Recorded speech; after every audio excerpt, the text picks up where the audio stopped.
회생제도의 어떤 역사와 어떤 그런 취지. 너무 거창하고요. 대충 그냥 말씀해 주세요.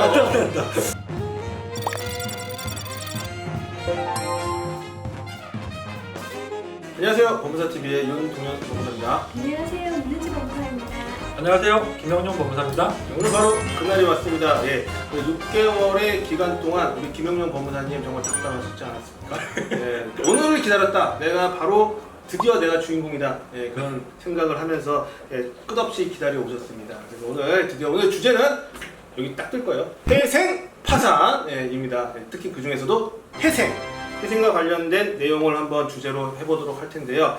지금 현재 김영현 법무사님이 뭐 회생으로서 이제 그 유튜브도 많이 방송을 하고 계시고 또 회생에 대해서 또 자신감이 있으시고 나는 회생의 업무가 재밌다. 채무가 너무 과중해지셔서 이걸 감당을 못하는 상황에 이르신 분들, 그런 분들이 이제 채무를 조정받는 제도로서 법원에서 이제 법률로 시행을 하고 있는 제도가 두 가지가 있는 거죠.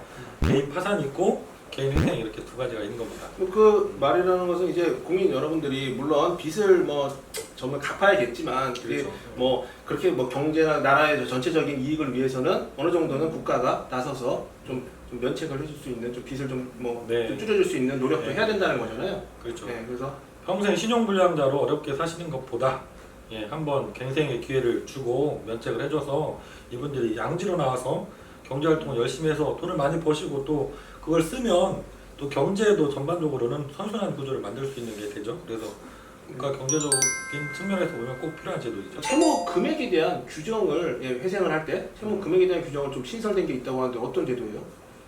이게 이제 기존에 법 규정이 없어서 좀 문제가 됐던 부분이에요. 그 개인 회생이 그 금액에 대한 제한이 있습니다. 담보가 없는 무담보 채무 같은 경우는 5억 원 이하인 경우에만 가능했고 담보보 채무 같은 경우는 10억 원 이하인 경우에 가능했는데 그 금액을 어느 시점 기준으로 할지 규정이 없었어요. 근데 이게 왜 중요하냐면 내가 법원에 개인회생 신청서를 접수할 때는 예를 들어서 내가 채무 금액이 무담보 채무가 4억 5천이었는데 개인회생이 이게 법원에 따라서 개시결정 날 때까지 6개월이 걸리기도 하고 그 이상 걸리는 법원들도 있거든요. 이 연체자가 워낙 높다 보니까 5개월, 6개월이 지나면 4억 5천이었던 분이 5억을 넘어가는 경우가 발생을 실제로 한 거예요. 그러면 기존에 이제 법률 규정이 없었을 때 대법원 판례도 그랬고 법원 실무가 개시 결정이라는 결정을 받는 그 시점을 기준으로 금액 산정을 했거든요. 근데 내가 신청할 때는 해당이 된다고 상담을 받고 법원에 접수를 했는데 여러 번 보정을 거치다 보니까 시간이 5, 6개월 지나서 그때 보니까 결정받을 때 이미 5억이 초과돼 있어요. 그럼 법원에서 기각을 하게 됩니다. 내가 개시 결정이 한 달 만에 날지 6개월 있다 날지 그거를 미리 예상할 수가 없거든요. 그래서 이제 실무상에서 이제 그 대리인들은 금액을 뭐 4억 5천, 4억 6천 이렇게 되면 그 이상 되면 불안하니까 수임을 안 하거나 아니면 채권 중에서 일부를 누락하고 신청하거나 이런 일까지 생겨왔었거든요. 그래서 이번에 법률 개정을 통해서 그 규정을 명확하게 했습니다. 그 금액을 산정할 때 기준 시점은 신청 당시다 이렇게 규정을 두게 된 겁니다. 그래서 이제는 담보, 무담보 채무를 합치면 15억까지도 신청할 수가 있게 된 거죠.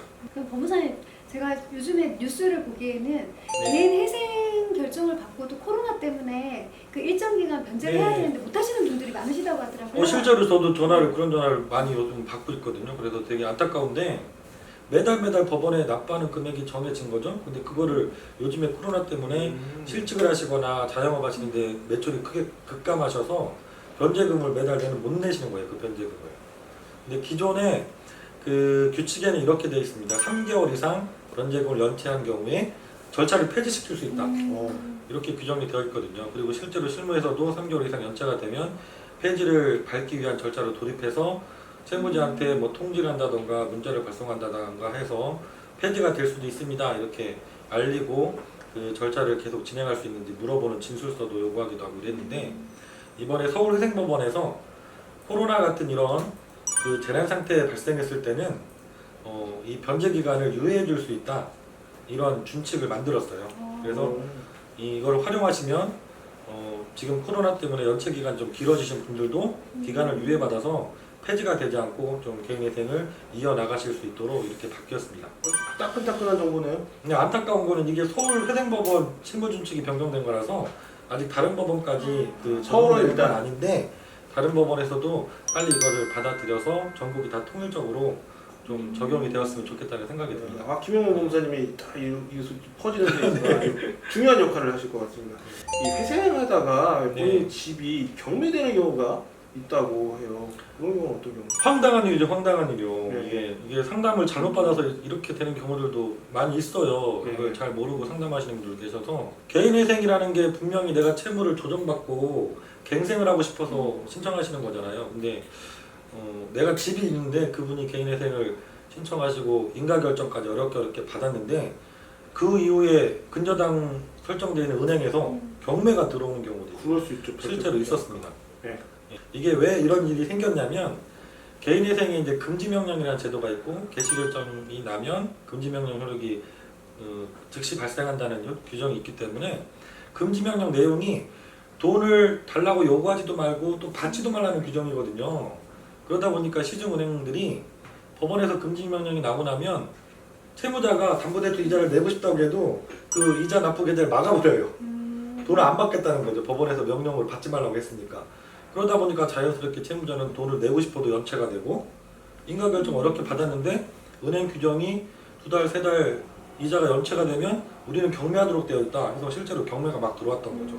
작년에 서울회생법원에서 이런 경우에 6억 원 이하 주택을 소유하신 분이 개인회생 인가결정 받은 이후에 주택이 경매돼서 이렇게 곤란한 경우가 생기는 걸 방지하기 위해서 신용회복위원회, 금융위원회가 협약을 맺어가지고 주택담보대출도 채무를 조정해 줄 수 있도록 시범적으로 운영을 하고 계셨어요.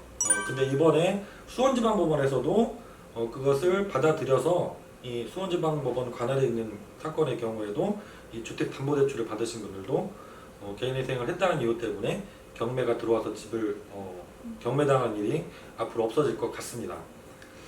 이것도 마찬가지로 아직 다른 법원들은 아직 시행하고 있지 않으신 제도인데요. 다른 법원들도 수원지방법원처럼 서울회생법원이 실무례를 받아들여서 전국적으로 좀 다 통일돼서 개인회생을 신청해서 좀 내가 채무를 조정받고 갱생하려고 했던 분이 집을 날리는 이런 일이 좀 황당한 일이 좀 없어졌으면 좋겠습니다.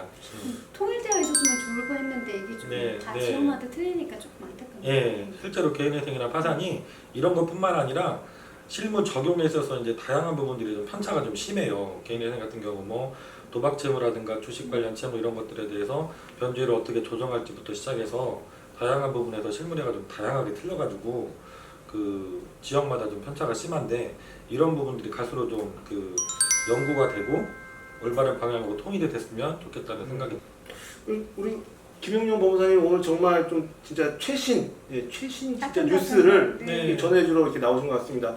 그래도 앞으로 이렇게 김영용 법무사님께서 드디어 약간 물 만난 물고기 같은 느낌이 있어요. 오늘 말이 그냥 뭐 쭉쭉쭉 나오시네요. 근데 단지 좀 재미가 없어서 그렇지. 아우 이거 뭐 6개월 동안 정말 기다렸습니다. 우리 김영용 법무사님이 개인 회생 파산과 관련된 내용을 우리 시청자 여러분, 국민 여러분들에게 알려주고 싶어서 정말 기다려왔고 오늘 이렇게 좀 최근에 바뀐 내용을 시작으로 해서 앞으로 회생과 파산과 관련된 많은 내용을 또 국민 여러분들에게 소개를 시켜줄 기회가 많이 있었으면 좋겠고 그 부분에 대해서 또 많은 또 준비와 자신감 갖고 계시잖아요. 네, 약속 공약 한번 해주세요. 뭐 새로운 내용 있을 때마다 빠르게 법무사TV가 첫 번째로 전달해 드릴 수 있도록 그렇게 하겠습니다. 네, 오늘 인사 마치도록 하겠습니다. 지금까지 여러분과 함께하는 생활법률 전문가 법무사TV였습니다. 감사합니다.